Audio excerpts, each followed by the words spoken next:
नमस्कार दोस्तों। आज की कहानी एक हॉन्टेड हाईवे की है। ये कहानी है नासिक मुंबई रोड पे कसारा घाट की और उसी के भयानक अनुभव की कहानी हम साझा कर रहे हैं। यह घटना दानिश मिर्जा नामक व्यक्ति ने हमें सुनाई है।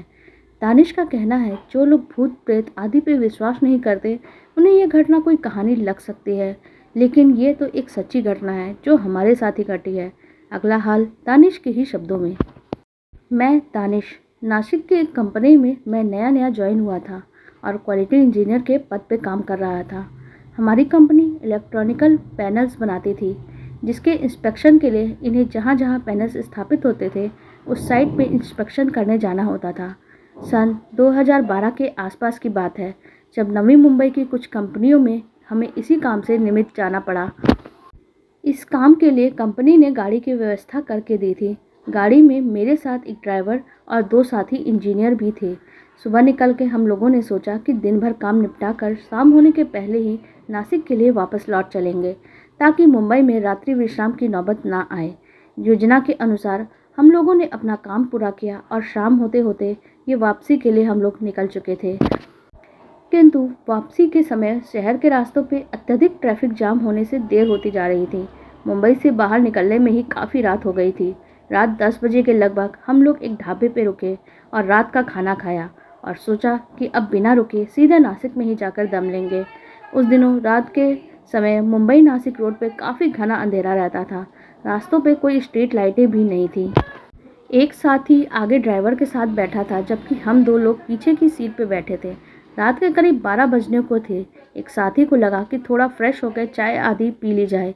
इस विचार से सड़क के किनारे एक छोटी सी झोपड़ी नुमा टपरी के पास गाड़ी रोक दी गई। मुंह पर पानी की छींटे मारकर नींद भगाई गई। चाय ली गई। जिससे धूम्रपान करना था वो फिर से धूम्रपान किया और फिर से हम लोग निकल पड़े। ड्राइवर काफ़ी तेज़ी से गाड़ी चला रहा था। तभी उसने कहा, यहाँ आगे से एक शॉर्टकट है जिसके ज़रिए हम सीधा कसारा घाट तक पहुँच जाएंगे, जिससे काफ़ी समय बच सकता है। मैंने कहा, किसी शॉर्टकट के चक्कर में मत पड़ो और नियमित रास्ते से ही चलते रहो। नासिक मुंबई रास्ते पे एक हिस्सा ऐसा भी आता है जहाँ जानकारों को नेगेटिव वाइब्स काफ़ी ज़्यादा महसूस होती है। इसी में से एक घाट शामिल है जिसे कसारा घाट भी कहते हैं। ये एरिया काफ़ी ज़्यादा हॉन्टेड है। रात के समय अक्सर वहाँ पे एक्टिविटीज़ या फिर हॉन्टेड एक्टिविटीज़ चलती रहती है। काफ़ी लोग इस समय कसारा घाट से गुजरना टाल देते हैं और ऐसा ही कुछ जानकारी मुझे भी थी। इस वजह से मैं अनजाने शॉर्टकट से जाने के लिए मना कर रहा था, किंतु ड्राइवर ने कब शॉर्टकट में गाड़ी डाल दी मुझे पता ही नहीं चला। कुछ ही देर में हम लोग कसारा घाट में पहुँच चुके थे। लगभग रात के 2 बजे का समय हो रहा होगा। गाड़ी सुनसान रोड पर चली जा रही थी।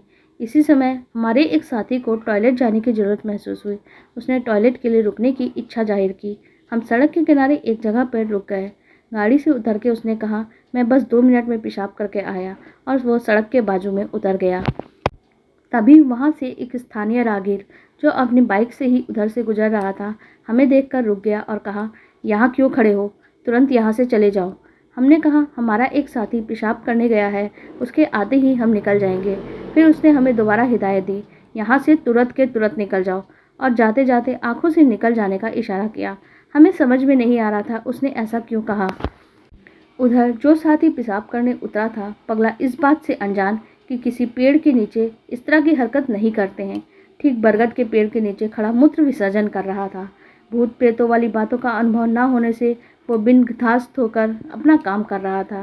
तभी उसे किसी की हंसने की आवाज़ आई। वो अपने आसपास देखने लगा कि कौन हंस रहा है, लेकिन उसे कोई भी नज़र नहीं आया। लेकिन जैसे ही उसने दूसरी तरफ ध्यान किया, उसे फिर से हंसने की आवाज़ें आने लगी। उसे लगा शायद उसके दोस्त पीछे से उसके मज़े ले रहे हैं। हालांकि वो हंसी एक शैतानी हंसी जैसी लग रही थी, फिर भी उसने कोई खास ध्यान नहीं दिया। उसको लगा शायद उसे कोई आभास हुआ होगा। इसके बाद उसे फिर से 2 बार वैसी ही हंसी की आवाज़ सुनाई दे रही थी।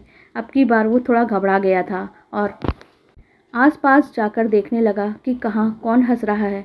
जोरों की हंसी की आवाज़ उसे आश्चर्यचकित होकर अपने ऊपर उसने सर उठाकर देखा, तो ऊपर देखते ही वो बिल्कुल भौचक्का हो गया। एक पुतले के भांति लगातार खड़ा का खड़ा रह गया। कार में बैठे एक दोस्त का भी उस तरफ ध्यान गया। उसने देखा वो ऐसा ऊपर की तरफ क्यों देख रहा है। उसने ज़ोर से आवाज़ लगाई और जल्दी करने के लिए कहा कि हम लोग लेट हो रहे हैं।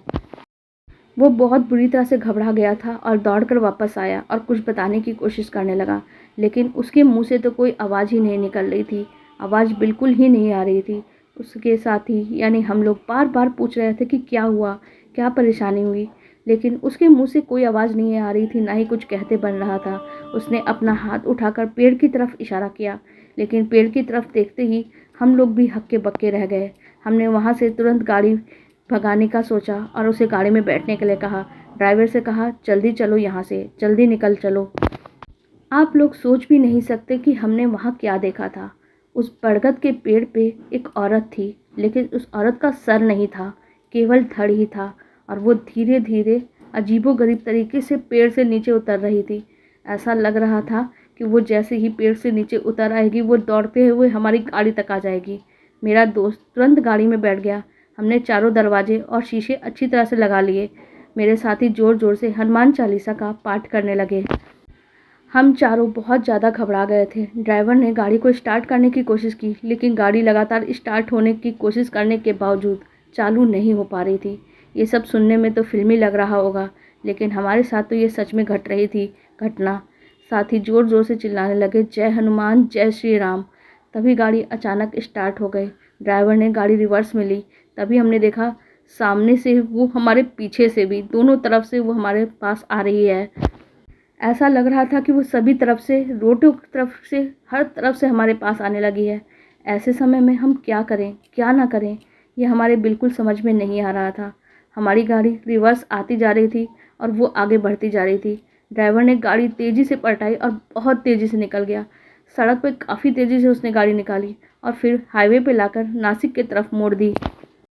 गाड़ी पलटा कर निकालते समय हमने जब पीछे पलट कर देखा था, तो वो बिना सिर की औरत यानी वो प्रेत आत्मा सड़क के बीचों बीच आके खड़ी हो गई थी। हम रात 4 बजे नासिक के मुंबई नाके पे पहुँचे। मैं और मेरे बाकी साथी आगे फिर अपने अपने घर चले गए। घर जाके मैं सीधा जाकर जो सोया वो दूसरे दिन दोपहर में जाके उठा। लेकिन वो दोनों दोस्त जो एक कमरा लेकर रहते थे, रात भर सो भी नहीं पाए थे और वो दोनों भी बहुत घबरा गए थे।